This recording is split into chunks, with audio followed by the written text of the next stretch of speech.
When it comes to your brand's values, there are 3 questions you need to ask yourself. 1, are they reflective? 2, are they meaningful? And 3, are they distinctive? Today, we're going to show you how to define brand values for your company that aren't just BS. What you stand for as a brand really matters. And the reason why I say that is because even though you may think that purchasing decisions are rational, right? Like it's like this costs less than that. If it costs less, I want to spend less money, so I'm going to purchase this XYZ thing. They're not. They're usually emotional. Most purchasing decisions are emotional. Brand really plays a big factor in that.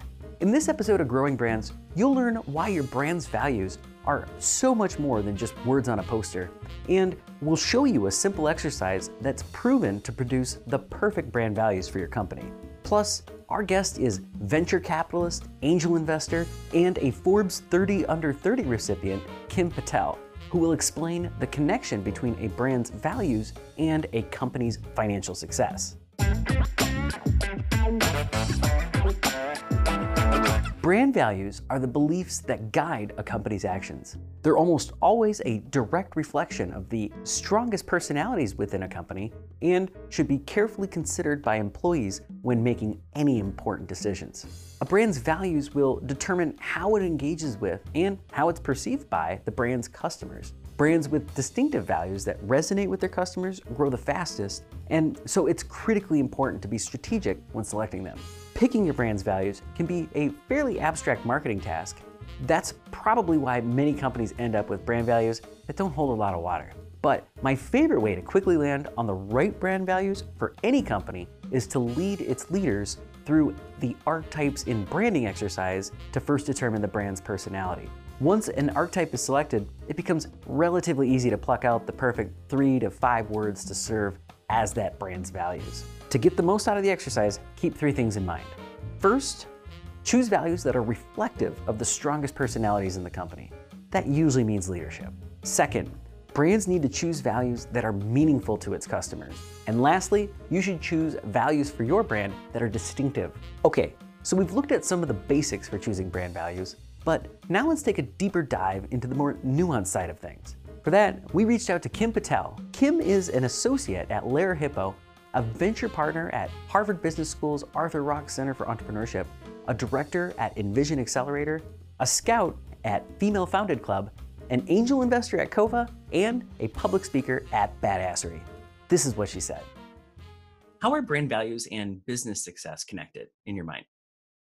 So I think specifically when we're thinking about brands, regardless of whether or not you're B2C or B2B, so what you stand for as a brand really matters. And the reason why I say that is because even though you may think that purchasing decisions are rational, right? Like it's like this costs less than that. If it costs less, I want to spend less money, so I'm going to purchase this XYZ thing.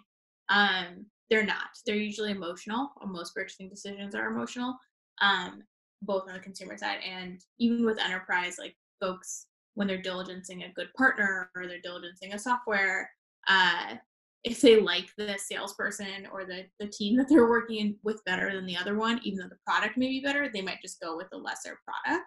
And so when brand really plays a big factor in that, because what your brand messaging and what you as a brand value for your, besides saying that, customers are number one, like that actually matters. And coming from the background that I come from, which is in media, the media brands that I worked for, the external facing brand, what they stood for in the marketplace, like very much mattered. So I think for Vice, a lot of people went to Vice because they saw it as this like counterculture, against the man, like was willing to say the truth, nothing sugar coated, type of brand. The minute we started to try to create content for like the mass audience, meaning it became a little bit more fluffy, to be honest with you, you started to see a backlash from our audiences, and you started to see that people wouldn't stick with the brand or wouldn't stick with the lifetime of the brand. And I think that's where you can see how like the success factor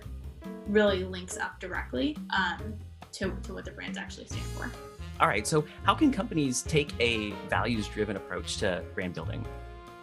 Yeah, so Right now, it's an interesting time to talk about this because there is so much going on from a socio-political perspective. At least, like if we're talking about, no, actually, I was going to say U.S. brands, but it's actually globally speaking. But I think with U.S. consumers and business leaders, especially, what's happening right now, and what's been happening the last few years, is that business leaders have become influencers.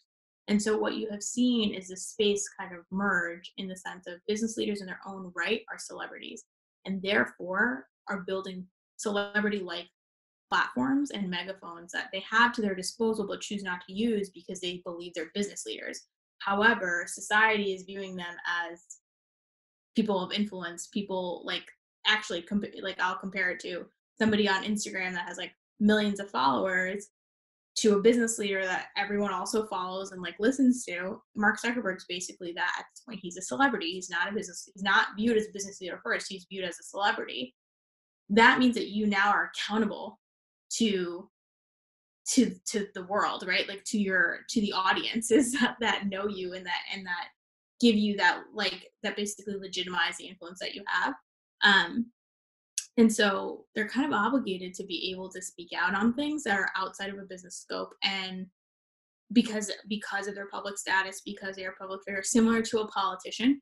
The change in the influence sphere, the influencer sphere now of who plays in that world, it's just gotten larger.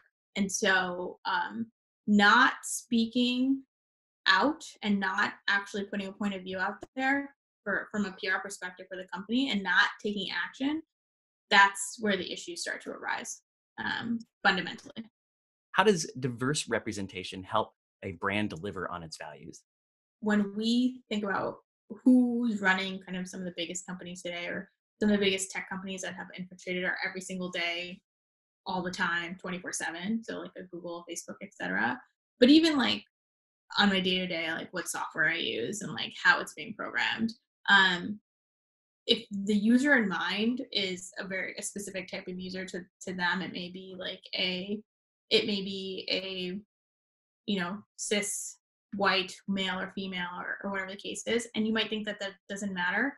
It actually does. And personally speaking, when I was working at some of the media companies that I've been at, or even in investment banking, and even in venture capital, when we're looking at different types of companies and looking at their target audience, one thing to understand is like, is their target audience a straight white female on consumer tech or beauty side?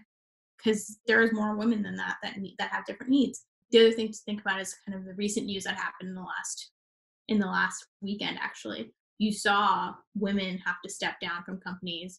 Refinery 29, The Wing, uh, Man Repeller, because these women only had one type of person in mind when they were creating their content and when they were creating their marketing, and it was a straight white female. They didn't think about anybody else.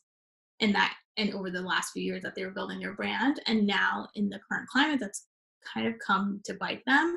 But it's been an issue for a really long time, especially as we're talking about consumer brands. And I think that's just coming to fruition because people feel more comfortable talking about the lack of representation and diversity now, even though it's been an issue for a very long time. I think it was just a faux pas side, like socially speaking, to talk about these things in the same way that money is a faux pas. And I think hopefully that will change soon. But talking about socioeconomic status is a faux pas, technically. I've been told a few times myself. But I think the comfortability that people will have in talking about these topics more will change slowly. But it's going to take some time. But it's extremely important because it can fundamentally impact the success of your company and your product. Yeah, totally agree. Kim, really appreciate your thoughts about how brand values and business value are connected. Thank you so much. Thank you. If you liked this episode, then take a few seconds to follow or subscribe to this channel, or head to branddata.com to download our worksheet for choosing brand values that aren't BS. Okay, now it's your turn. What was your process for choosing your brand's values? What considerations do you think are important if you want to choose values that aren't BS? Let me know by leaving a comment real quick before you leave. Is it recording? Should you, oh boy. Just be, mixed message. Why can't I say that? Flank steaks. Oh, you script thingy. Would you go back in time and make sure that I didn't say it that way? Thank you.